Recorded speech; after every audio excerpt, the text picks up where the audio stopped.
Bora Fiel, estamos aqui para mais um vídeo hoje para falar sobre o mercado da bola, falar sobre o futuro, né? O que já passou nesse ano de 2023, que a gente, digamos que é esquecer, mas ao mesmo tempo com muito cuidado para que isso não se repita, né? Os erros que foram muitos nesse ano de 2023 e que a gente possa finalmente voltar a ver o nosso Corinthians campeão, vencedor, forte, como a gente gosta de ver e costumou ver principalmente nos últimos anos. Então, o que é que se tem falado muito para que esse Corinthians volte é principalmente a contratação de bons jogadores, né? Voltar a ter um Corinthians forte. E dentre esses nomes está o nome do Gabigol. É real isso? É realista pensar no Gabigol? Bom, a gente vai falar um pouco sobre algumas informações que a gente já tem e ver os prós e os contras de trazer ou não esse jogador. Primeiramente, vamos explicar aqui um pouco sobre a realidade, né? A situação do Gabigol no Flamengo. O Gabigol, ele tinha tudo para ter renovado o contrato com o Flamengo em outubro desse ano.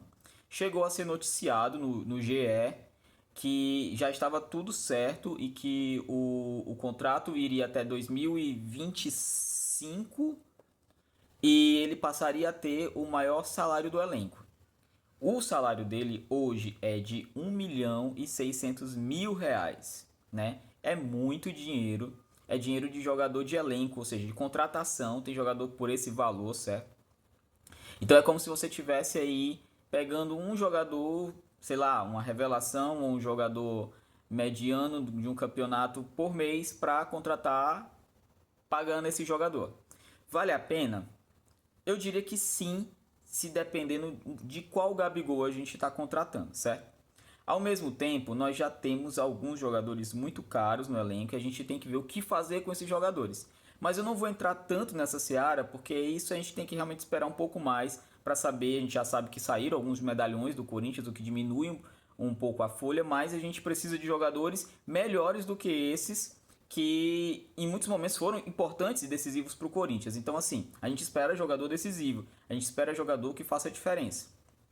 Ou seja, contrato e tentar contratar bem, mas principalmente que o valor investido dê resultado esportivo, né? Então, assim, hoje a gente tem o Yuri Alberto, é o jogador mais caro do elenco, custando 16 milhões de euros, certo? Para vocês terem uma ideia desse nosso do absurdo do valor do Yuri Alberto, o valor junto, certo, de mercado do Everton Cebolinha, do Everton Ribeiro e do Bruno Henrique não pagam o valor de mercado do Yuri Alberto.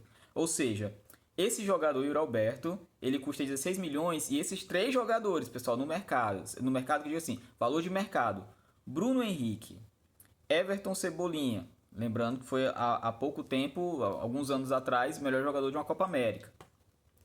E Everton Ribeiro, jogador de nível de seleção, saem por volta ali de 14 a 15 milhões de euros. Ou seja, dá para trocar, ainda sobrar um trocado, entendeu? E ainda pagar um mês ali do Gabigol, por exemplo. Então, assim, lógico que não é assim, não é só pegar o jogador, converter isso em dinheiro e conseguir contratar outros. Tem contrato vigente, tem multa, todas essas coisas e, obviamente, a vontade de cada jogador querer sair. E aí vamos para um outro ponto sobre essa questão de vontade. É especulado e chega a ser assim visível que o Gabigol não tem clima, não quer nesse momento, pelo menos não se sente bem no Flamengo. O Gabigol ele é o maior artilheiro da história do Flamengo. E vamos ver aqui quantos gols ele tem aqui. O nosso amigo Gabi tem na história do Flamengo 153 gols em 263 jogos. Isso é muito, com 11 títulos, certo? E vamos aí para essa questão sobre números, gols e tudo mais. O que acontece é que o ano de 2023 possivelmente foi o pior ano do Gabigol no Flamengo, certo? Ele marcando então 18 gols em 57 partidas com duas assistências, certo? Então ele participou ali de maneira direta em 20 gols em 57 partidas. E, pasmem, quem é que tem menos gols do que o pior ano do Gabigol, né? Nosso amigo Yuri Alberto. O Yuri Alberto E assim, alguém pode dizer assim, cara, mas não é a melhor comparação, é um absurdo comparar o Gabigol com o Yuri Alberto. Em questão de valor de mercado, os dois são muito próximos, certo? O Yuri Alberto custa 16 milhões de euros e o nosso amigo Gabigol custa 20 milhões de euros.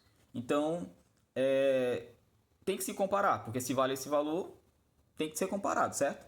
E o nosso amigo Yuri Alberto, ele tem 15 gols no ano, certo? Em 63 partidas, né? Jogou muito mais do que o Gabigol e fez menos, ok? Ah, e aí a média dele gols por jogo é 0,24, que é um valor, né, que vai abaixo, por exemplo, do nosso finado Roger Guedes, que em 41 partidas fez 21 gols, né? E não era aquele jogador de área especificamente, né? Polivalente, fazia de tudo no campo e tudo mais. Diga o que quiser do Roger Guedes, ele era o cara que decidia no jogo. Pra gente, principalmente. Então, assim, é, esse é o Gabigol, digamos, de hoje, a pior versão do Gabigol. Também uma coisa que é muito interessante saber, assim, o Gabigol é um jogador que, à primeira vista, eu diria que ele não tem hoje um valor de revenda, porque ele é muito queimado na Europa, certo? Mas a gente existe aí sempre aquele mundo árabe que pode. Houve a época da China, né? E o mundo árabe que de repente sendo contratado um jogador desses pode ser se transformar aí num retorno financeiro, dependendo de como anda as coisas, né? Ah, mas ele ainda é um jogador jovem, ele tem 27 anos, ou seja, ele agora, em teoria, entre os 27 e os 30 anos é quando você tem o auge da performance física, né, mental de um jogador de futebol. Ou seja, você estaria contratando um jogador no auge dele.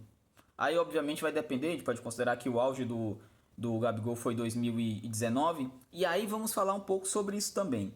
Em 2019, que foi, então, o melhor ano do nosso Gabigol, ele somou 59 partidas com 43 gols e 9 assistências. Dentro desses 43 gols, a gente tem aí gols decisivos na final de Libertadores e o título de Rei da América, né?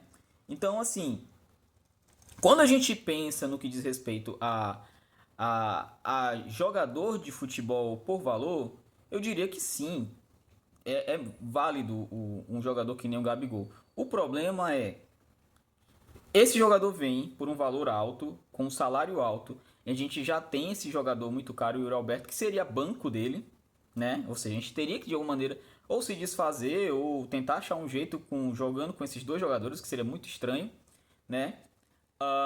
Já tem. O Corinthians está tentando ali enxugar a folha para poder contratar jogadores melhores, mas obviamente seria uma coisa complicada para a questão da construção dos outros setores. Hoje o Corinthians precisa de jogadores em todos os setores, em todos os setores. Eu diria para vocês que o Corinthians hoje só tem goleiro, certo?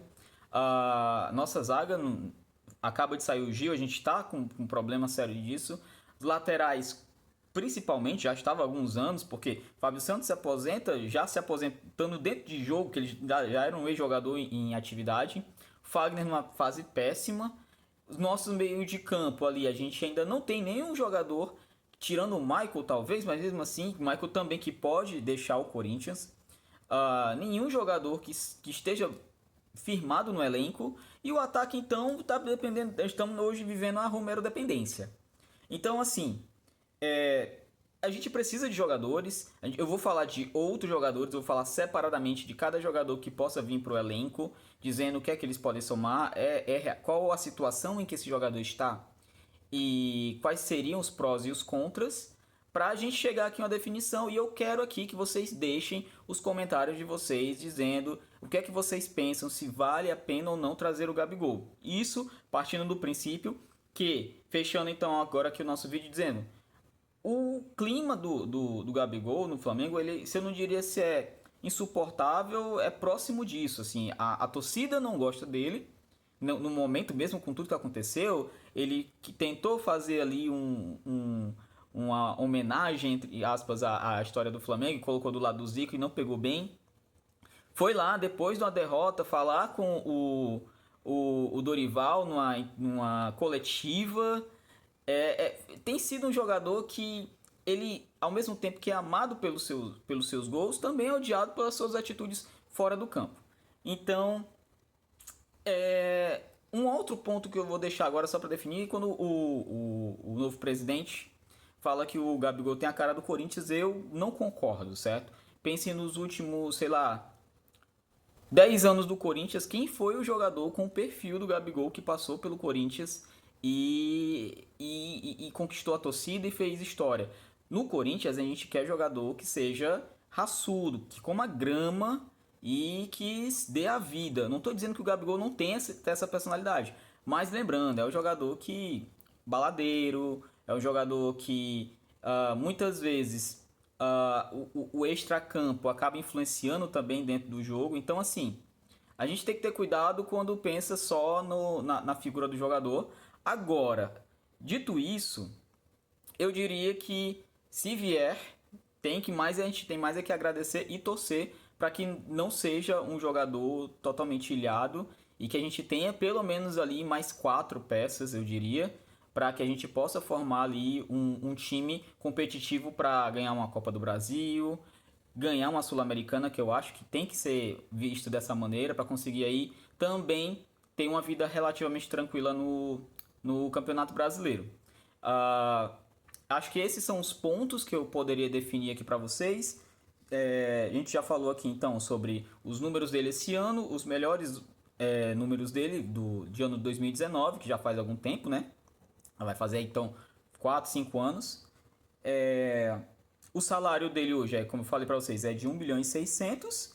E, bom, agora sobre as notícias é que o Flamengo está pensando em renovar com ele, certo? E, como eu falei para vocês, era para ter sido renovado desde outubro e não renovaram. E não sei se por onde é que anda, digamos assim, a, o interesse da parte do Gabigol, que eu acho assim, não existe jogador que não se sinta, digamos assim, mexido, e ele que é paulista também, né? A jogar no time da torcida mais apaixonada do mundo. Então eu diria para vocês que sim, para ele seria uma saída muito interessante, né? Ter a oportunidade de conquistar, digamos assim, até a idolatria de um outro time de massa do país e quem sabe fazer história. Dito isso, deixem um comentário aqui de vocês, eu quero saber o que vocês pensam e curtam também e compartilhem nosso vídeo, façam com que a mensagem aí do Timão chegue a mais pessoas. E é isso, pessoal, um forte abraço, final de ano também chegando aí para todo mundo e é isso, valeu!